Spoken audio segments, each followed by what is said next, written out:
Saudara, dalam rangka mempercepat vaksinasi COVID-19 di Kabupaten Aceh Jaya, pemerintah setempat bersama instansi terkait terus menggenjot pelaksanaan vaksinasi, baik yang dilakukan di sejumlah lokasi layanan kesehatan maupun door-to-door.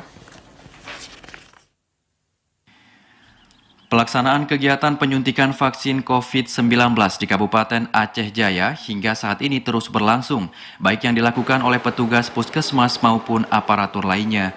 Kegiatan seperti ini dilakukan agar semua warga bisa tervaksinasi dalam rangka mempercepat pencapaian jumlah target vaksinasi nasional dalam memutus mata rantai penyebaran COVID-19. Namun demikian, hingga kemarin jumlah warga di Aceh Jaya yang sudah mendapatkan vaksinasi COVID-19 baru mencapai 18,23% atau 12.808 orang. Sedangkan target keseluruhan warga Aceh Jaya yang harus divaksin yaitu 70.271 orang. Namun hingga saat ini target itu masih jauh dari harapan. Juru bicara gugus tugas COVID-19 Aceh Jaya, Itham Khalid mengungkapkan, saat ini pihaknya bersama berbagai instansi di daerah ini terus menggenjot pelaksanaan vaksinasi, baik terjun langsung ke desa-desa, instansi pemerintah maupun ke sekolah serta daya yang ada di Aceh Jaya, sehingga target yang diharapkan bisa tercapai.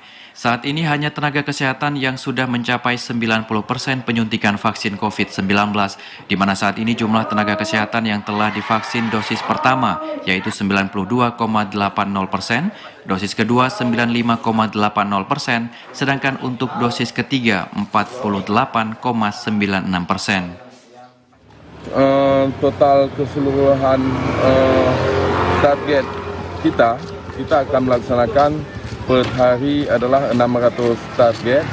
Untuk mencapai target keseluruhan kita harus di atas bulan ini adalah 50%. Selain itu, pihak Dinas Kesehatan Aceh Jaya juga menargetkan warga yang harus divaksin dalam bulan ini harus mencapai 50% dari jumlah keseluruhan warga di daerah ini.